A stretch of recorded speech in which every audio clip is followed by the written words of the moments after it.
hoy vamos a grabar un video sobre las sustancias químicas y inorgánicas. Hoy estamos acá con Rosalba Fajardo. Muchas gracias por aceptar esta invitación. Hola, buenas tardes chicos. Muy contenta de estar con ustedes, compartir un poco de mi experiencia en el área de la química. Soy química pura de la Universidad Nacional y en ese momento trabajo en la parte de jefe de calidad de una empresa de alimentos para mascotas. Entonces estoy a su disposición para las preguntas que tengan al respecto. Ahora vamos a empezar con la primera pregunta. Reserva, por favor, ¿nos podría decir qué profesión tiene y en qué área de la química se ha desempeñado? Como te contaba, Nico, soy química pura. Estudié desde que estaba en el colegio. Mi colegio era un colegio técnico que me permitía profundizar desde más o menos el 10º grado en el área de la química. Entonces salí con especialización en el área de la química y posteriormente entré a la Universidad Nacional y terminé química pura. Hoy estoy ejerciendo el rol de jefe de aseguramiento de calidad de una fábrica de alimentos concentrados para mascotas muy conocida por ustedes. Ahora la siguiente pregunta es, de acuerdo con tu experiencia, ¿sabes por qué algunas sustancias inorgánicas tienen carbono e hidrógeno? Si se supone que solo las orgánicas pueden tener estas dos. De acuerdo a la definición, como ustedes saben, las sustancias orgánicas, por definición, están dentro de su composición, deben de tener carbono, hidrógeno y oxígeno, ¿sí? Entonces, si tienen estos tres elementos, constituyen una sustancia orgánica. Ustedes hablan específicamente del CO2. El CO2, a pesar de que tiene carbono, no tiene hidrógeno, entonces no está constituido o no entra dentro de la familia de las sustancias orgánicas. ¿Ok? Sí. Entonces, esto es lo que ustedes deben de tener claro. Recuerden que estos son los componentes básicos de los productos orgánicos, son la base de la vida. A partir de estos tres componentes se origina toda la vida. Los componentes inorgánicos se definen como compuestos muertos, porque de alguna forma de ahí no hay origen de la vida. Entonces, por eso es esa gran diferencia. ¿Por qué usamos sustancias de pH bajo o alto en nuestras vidas, en nuestra vida diaria, si estas son muy peligrosas? ¿Cómo qué ejemplos tienen ustedes de sustancias que conozcan que tengan pH? Dame un ejemplo de una sustancia que tenga un pH bajo o un pH ácido. El ácido clorhídrico NaCl, que tiene un pH menor a 1, y el ácido acáusticado, también hidróxido de sodio, NaOH, que tiene un pH de 12. Okay. Entonces, este es el ácido clorhídrico, esa es la fórmula, y esta es la fórmula del NaOH. Entonces recuerden, lo que caracteriza a los ácidos es la presencia de este protón, y lo que la caracteriza a las bases son la presencia de este grupo hidroxilo o grupo OH. ¿Okay? Entonces tu pregunta es, ¿por qué usamos sustancias de pH bajo o alto en nuestra vida? Porque las necesitamos, ¿sí? Todas las sustancias que existen se necesitan. Por ejemplo, el ácido clorhídrico, ustedes saben qué hace en el estómago. Nosotros en nuestro estómago tenemos un pH ácido. ¿Para qué utilizamos ese pH ácido? Para obtener las proteínas que consumimos por los alimentos que tenemos. Exactamente. Necesitamos que todas esas estructuras grandes se rompan. Eso se llama hidrólisis. Si no se rompieran, nuestros organismos no podrían asimilarlo porque son moléculas muy grandes, ¿sí? Entonces un alimento, una carne que tú te comes necesita, para que tú la asimiles, romper en estructuras mucho más pequeñas para que el organismo realmente asimile lo que tú necesitas. Por eso nosotros tenemos en nuestro estómago ácido, que es el que hace ese proceso de hidrólisis. Pero también a nivel de la industria y en la casa, donde utilizamos este tipo de compuestos alcalinos que tienen un pH alto. ¿Recuerdan? En la casa, en la cocina, ¿dónde utilizamos ese tipo de productos? El hidróxido de sodio se utiliza en... ¿Tú sabes con qué limpia la señora de la casa el horno? Para quitarle toda esa grasa que tiene. ¿Los detergentes? El desengrasante. Como Vanish.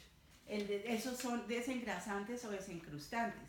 Esos elementos tienen en su composición hidróxido de sodio. Entonces, estos dos compuestos tienen características similares en cuanto a que son muy corrosivos. Toda esa grasa que tú ves incrustada en la cocina, en el horno cuando se nos riega la comida, cuando día tras día se va acumulando, la eliminamos a partir de una reacción que hacen las grasas con este compuesto. Reaccionan, parten esas moléculas y las forman en compuestos mucho más pequeños que fácilmente con el jabón o con el agua los va retirando. Entonces, si ves, podemos necesitarlos de las dos formas, tanto ácidos como básicos. Lo importante en todo el uso de los compuestos inorgánicos, por sus características, es que nosotros conozcamos cuáles son los riesgos. Entonces, ustedes saben qué hace la señora cuando está limpiando con un compuesto que tiene este producto. ¿Qué precauciones debe tener? Necesita usar unos guantes protectores porque se le puede quemar. Exactamente, porque así como él ataca esas proteínas y de esas grasas que tenemos en la estufa, también puede atacar fácilmente esas proteínas que tenemos en la piel, esas grasas que tenemos en la piel. Entonces puede formarnos una superficie quemada, nos puede quemar la piel y eso puede ser grave. Eso aplica para los dos tipos de compuestos, ¿sí? Este compuesto a nivel de la casa, ¿cómo se llama? ¿Qué otro nombre tiene comercial que ustedes le hayan escuchado a sus mamás que utilizan para los baños? El cloro. Otro compuesto un poco más comercial. Ácido muriático. Exactamente, entonces el ácido muriático es ácido clorhídrico en una concentración tal que nos pueda, todos esos compuestos que a veces taponan las tuberías se utilizan. Anteriormente todas las tuberías eran de hierro, ¿sí? Ya se ha ido cambiando. Cuando se le echaba ácido muriático no solo eliminaba todo lo que tuviera ahí pegado, sino hasta el hierro. Porque si ustedes recuerdan, ¿qué tipo de enlaces son? Es un enlace covalente, iónico. Iónico. Son enlaces iónicos y este tipo de productos son muy reactivos. Entonces reaccionan muy fácilmente y con el hierro que tienen las tuberías van a reaccionar también. Entonces no solo se llevan la materia orgánica que tenga, la destruyen, sino también el hierro de las tuberías. Entonces resultamos con un hueco en las tuberías. Por eso es que de alguna forma también todas las tuberías se han cambiado a otro tipo de material como el PVC o materiales que reaccionen o no sean atacados por este tipo de ácidos. ¿Listo? ¿Alguna pregunta, chicos? No. Okay. La siguiente pregunta es, ¿se pueden transformar los enlaces covalentes a iónicos? Y es así como se pueden transformar. Ok, entonces primero vamos a ver los enlaces, cómo están definidos. Entonces, ¿cuáles son las categorías de enlaces que tenemos? Iónico Iónicos y covalentes. Ok. Y enlaces covalentes. Listo. Los enlaces iónicos, ¿entre qué elementos se pueden formar? En el cloruro de sodio, que es uno de los más comunes. Ok, pero dentro de la tabla periódica son las uniones entre qué elementos? Entre metales y no metales. Ok, entonces acá tenemos entre metal más no metal. ¿Sí? Y los covalentes Son entre los no metales. pues no metal Más no metal. más no metal. Si nosotros dibujamos nuestra tabla periódica así en una forma como muy rústica, ¿sí? ¿Dónde están los no metales? Los no metales están en el centro de la tabla periódica. ¿A la izquierda? Exacto. Entonces los no metales están como si uno hiciera una cosita así, están en esta parte, son los no metales. Y todos los que tenemos acá están determinados como metales. ¿Okay? Para que uno los diferencie. Entonces si vamos a un ejemplo de un enlace iónico metal más no metal, ¿cuál sería? El cloruro de sodio. Exacto, el cloruro de sodio. Entonces el cloruro de sodio pertenece al sodio, ¿dónde está? Más o menos. El sodio es un no metal. Es un metal. El sodio es un Es metal, metal. y está por esta parte de esta fila. El grupo. Y el cloruro no, Y el es cloruro está por acá. acá, que es un no metal. Exactamente, el cloruro está por acá. Entonces, ahora de covalentes, un ejemplo de un enlace, Agua. el agua, exactamente. ¿Cómo es la fórmula del agua? H2O. Esta es la definición de qué es un enlace iónico y un enlace covalente.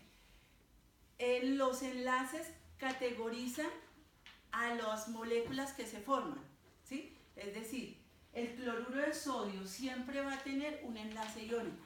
El cloruro de sodio no va a tener un enlace covalente, ¿sí? El cloro puede tener algún enlace covalente con otras moléculas, o el Sí. sodio, pero como compuesto sodio-cloruro, siempre sus enlaces, y es lo que le caracteriza a la molécula, es iónico. Lo mismo al agua. El agua no es que hoy sea covalente y mañana es iónica.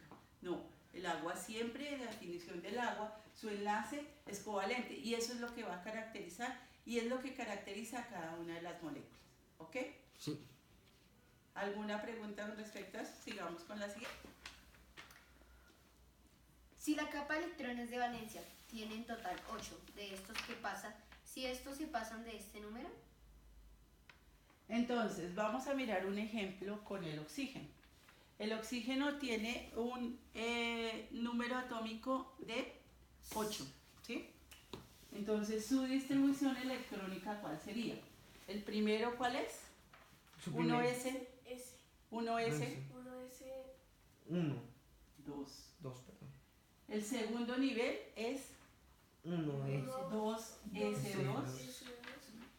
Y dentro del nivel 2 tenemos el 2p, 2P4. 2p4, ¿sí? que la 2p4. tercera capa Acá haría. forma 4, 6 y 8, ¿sí? Entonces, en su último nivel principal, el último nivel principal es el 2. ¿Cuántos electrones tiene? 4 4. ¿Y y 2. cuánto Seis. es? 6 6. ¿Cuántos electrones? Tiene 6 electrones de valencia. electrones de valencia, ¿sí? En su último nivel. Pero de acuerdo a la regla de Lewis, ¿ustedes se acuerdan que era la regla de Lewis?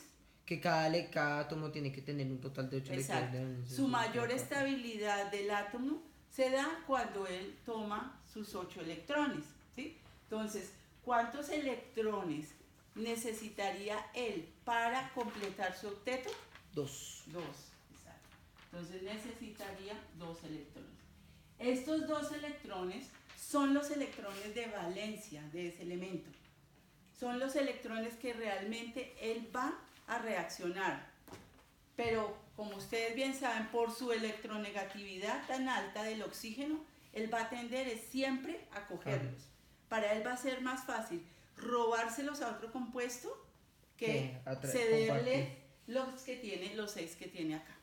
Entonces, por eso, su número de electrones de valencia es 2. ¿Les queda claro? Sí. ¿Quieren que hagamos otro ejemplo? ¿Otro? ¿No? Ok. Entonces, eso es. Entonces, a la pregunta tuya, siempre tienen que llegar a 8. Nunca deben superar de 8. Esa es la regla de Lewis. La estabilidad que tiene un átomo es cuando completa su octeto. Entonces, su octeto lo puede completar o cediendo, o tomando, robando, o compartiendo. Entonces, eso es lo que nos da los tipos de enlaces que tiene. Si yo estoy cediendo o si me lo robo, tenemos esos enlaces iónicos, porque hay compuestos que tienen facilidad de robarse, como el cloro, como el oxígeno, y hay compuestos que tienen la facilidad de cederlos, como cuáles, el hidrógeno, o como cuál otro dentro del grupo de los metales, el cloruro, como el sodio, como el potasio. Todos los que están en esta parte de acá tienen una facilidad para entregar, mientras que todos los que tienen acá tienen una facilidad más para coger, porque les faltan menos electrones. ¿Listo? Ok, pasemos. La electronegatividad de un elemento puede ser alta o baja. ¿Qué pasaría si dos elementos tienen una electronegatividad alta y se combinan para hacer una sustancia? ¿Cuál sería el nivel de electronegatividad de esta sustancia? Ok, la electronegatividad es la capacidad que tiene un átomo de atraer electrones cuando forma un enlace. Entonces, esos son estudios que han hecho diferentes científicos y han determinado de forma casi como teórica cuál es el valor de las electronegatividades. Entonces, al igual que en esta tabla periódica, nosotros sabemos que la electronegatividad de los elementos aumenta de dónde a dónde en la A tabla la periódica. izquierda. De la izquierda a derecha. Derecha. De izquierda a derecha. Y de Perfecto. abajo hacia arriba. Perfecto, de abajo hacia arriba. Entonces ellos tomaron como el que tiene mayor electronegatividad, ¿cuál es? ¿Cuál es el elemento En que tiene? Francia. Y no, ¿El qué? en Francia. Los no metales son los que tienen más electronegatividad. Francia. Perdón, creo que es el flúor, que tiene mayor electronegatividad, que tiene una electronegatividad de 4. ¿Sí? Ese es el que mayor tiene electronegatividad. ¿Okay? Y con base en eso, pues tenemos los otros elementos en diferentes electronegatividades. ¿Okay? Entonces, de igual forma, esto también va muy unido a los valores. Yo puedo definir cuándo un enlace es iónico o cuándo un enlace es covalente de acuerdo a la electronegatividad de los elementos que la componen. ¿Sí? ¿Se acuerdan cuál es el valor que yo tengo definido para decir que hay un enlace iónico de diferencias de electronegatividades? Para que sea un enlace iónico tiene que tener un metal y un no metal, y una de estas sustancias tiene que tener una electronegatividad alta y la otra baja. ¿Pero cuánto es el valor? A mayor a 1.7 es iónico. Entre 0.4 y 1.7 es covalente polar. Y covalente no polar es menor a 0.4. Ahora, a la pregunta que tú hacías de dos átomos, dos elementos que tengan una electronegatividad alta, que si pueden hacer uniones, la pregunta es sí. Entonces, si ustedes recuerdan, ¿cuál es la fórmula del oxígeno? La fórmula del oxígeno. Gaseoso. Gaseoso. Era O2. O2. ¿Y la del cloro gaseoso? Cl2. Exacto, entonces tenemos el oxígeno y el cloro gaseoso. Pues Entonces, como ustedes ven, son moléculas del mismo elemento que van a tener polaridades iguales, tienen un enlace covalente, entonces sí pueden unirse con electronegatividades que tengan altas. ¿Ok? ¿Cuál de las sustancias inorgánicas que usamos en el hogar es más peligrosa para la salud de las personas y de los animales por su toxicidad? Mira, en realidad todas las sustancias, tanto orgánicas como inorgánicas, pueden ser tóxicas si no las sabemos manejar en las condiciones adecuadas, ¿sí? Por ejemplo, cuando una persona come demasiada papaya, ustedes han visto que sobre todo las mamás, comemos mucha papaya, sí, eso se vuelve en una sobrealimentación de papaya, el organismo empieza a producir una coloración amarilla. ¿Por qué? Porque está comiendo más vitaminas que producen ese color de las que el organismo puede asimilar. En ese momento se está volviendo tóxica, ¿sí? Entonces, por eso, todas las sustancias las podemos usar, todas, absolutamente todas, pero en la dosificación que requerimos. Por ejemplo, ¿ustedes recuerdan qué es el agua oxigenada? Se usa para desinfectar las heridas de agua. Ok, ¿y cuál es la composición, el compuesto químico que tiene el Se agua le llama oxigenada? también peróxido de sodio, H2O2. El peróxido de hidrógeno, el H2O2. Este es un compuesto, ¿y para qué lo usamos nosotros? Para desinfectarnos. Para y desinfectarnos, ¿sí? También lo utilizan como blanqueador para los dientes, para la limpieza de los dientes. Pero si tú lo utilizas en una concentración muy alta, aquí cuando nosotros lo usamos en nuestra casa la concentración es baja, de alrededor de un 5%. Pero si tú lo utilizas en concentraciones muy altas, del 40% o mucho más, se vuelve un reactivo muy peligroso. Y así como te sirve para la herida, para sanar, te puede quemar completamente la herida. Entonces, si ves que tiene un uso, pero si tú no lo sabes manejar, se puede convertir en peligroso, ¿sí? Es lo mismo, ¿ustedes saben cuál es el ácido que tiene la Coca-Cola? El ácido... El ácido fosfórico. Exacto. Entonces, el ácido fosfórico igual. Ahí lo podemos manejar porque las dosis son muy bajas y se utiliza para tener un medio ácido y temas microbiológicos.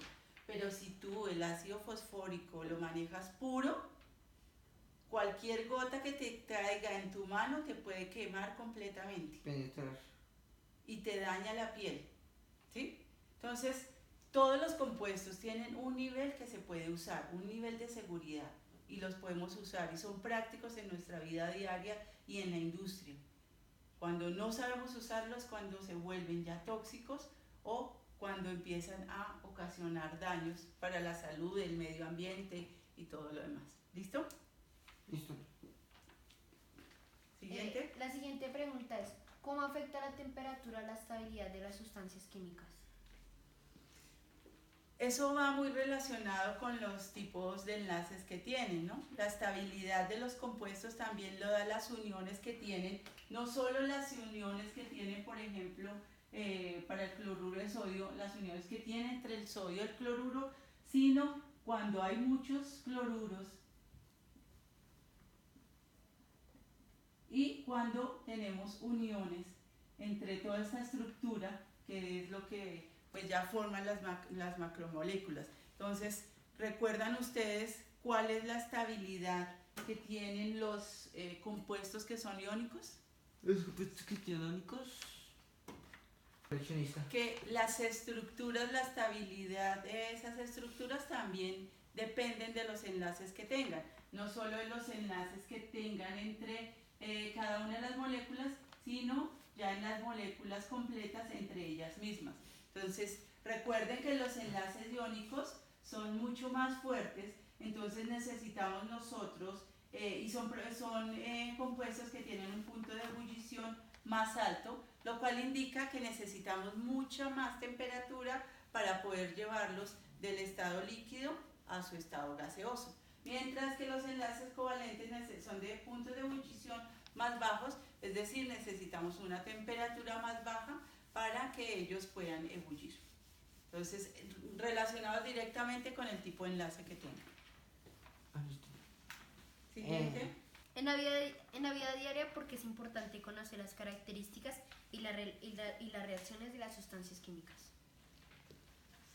Bueno, como ustedes saben, en nuestra vida estamos rodeados de reacciones químicas en todos los procesos, en nuestra vida diaria, en lo que comemos, en todos nuestros procesos internos que nosotros manejamos, hay reacciones químicas. Pero a nivel de la casa, del hogar, es muy importante que ustedes conozcan qué productos se usan para que también tomen las precauciones que son. Por ejemplo, cuando tú utilizas un hipoclorito de sodio, que es con el que tu mamá lava el baño, la señora lava el baño, lava el piso, debes conocer cuáles son los riesgos y qué tienes que hacer en caso de que se te riegue, en caso de que te caiga en la piel o en caso de que algún bebé por alguna circunstancia en algún momento pueda untarse y meterse a la boca. Entonces debemos conocer siempre esos riesgos. Cuando utilizamos el producto de soda cáustica que dijimos para limpiar la cocina de nuestra casa, también. Entonces todo eso nos sirve para que nosotros conozcamos qué precauciones debemos de utilizar. Por ejemplo, ¿es malo que tú comas mucho azúcar? Sí. Claro, ¿no es cierto? ¿Es malo que tú comas mucha sal? Sí. Sí, también. Claro, porque vamos a tener consecuencias. ¿Es malo que tú tomes un agua, que tomes demasiada agua, que haya sido un agua de laboratorio, por ejemplo? No, peligroso. ¿Por qué crees que es peligroso?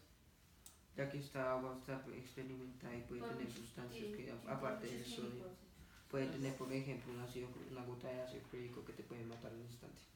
No solo eso, las aguas que utilizamos, por ejemplo, aguas que se llaman aguas destiladas, que se utilizan a nivel de laboratorio, son aguas donde se les ha eliminado todos los iones. Si yo me tomo un agua de esas, lo que hago es botar, eliminar todos los iones que tiene mi estómago y ponerme en una situación débil, de inestabilidad o de desbalance iónico que puede ser crítico para mí. Entonces, por eso las aguas que yo debo tomar son aguas que sean enriquecidas también con minerales, para que yo mantenga el balance que tiene mi estómago. Por eso, cuando una persona tiene una diarrea muy fuerte, ¿ustedes qué pasa? ¿Qué es lo primero que les da el médico cuando tienen diarrea? Agua destilada. No, que es de color rosadito, que es moradito. Suero, eso, porque ustedes están eliminando muchos de esos iones, están desbalanceando su organismo. Entonces necesitan recuperar todos esos iones. Entonces todo eso es parte de nuestra vida diaria. ¿Listo? Bueno, para concluir, ¿cuáles considera que son los impactos positivos y negativos del uso de sustancias químicas para el desarrollo humano? Nuevamente las sustancias químicas nos ayudan en la industria. Nosotros, a través del conocimiento de los tipos de reacciones que en la naturaleza se dan, podemos hacerlas a nivel industrial, podemos producir, sintetizar muchos de los productos que necesitamos día a día para que nos ayuden en nuestros procesos diarios y a nuestro nivel de la industria. Entonces, todo este conocimiento de las reacciones químicas es en beneficio de la industria siempre que sea utilizado de forma hacia benéfica, ¿no? No de forma que le cause problemas al ambiente, sino siempre pensando en el balance del medio ambiente, de las personas y de la seguridad. ¿Listo? Gracias, Rosalba, por esta entrevista. No, gracias a ustedes, espero que hayamos podido tener esos tips importantes, que la química es muy valiosa en nuestra vida diaria, que este es un paso preliminar que ustedes tienen en ese conocimiento de la química y que ojalá sean los futuros químicos que tengamos aquí. Muchas gracias. Bueno, gracias. Chao.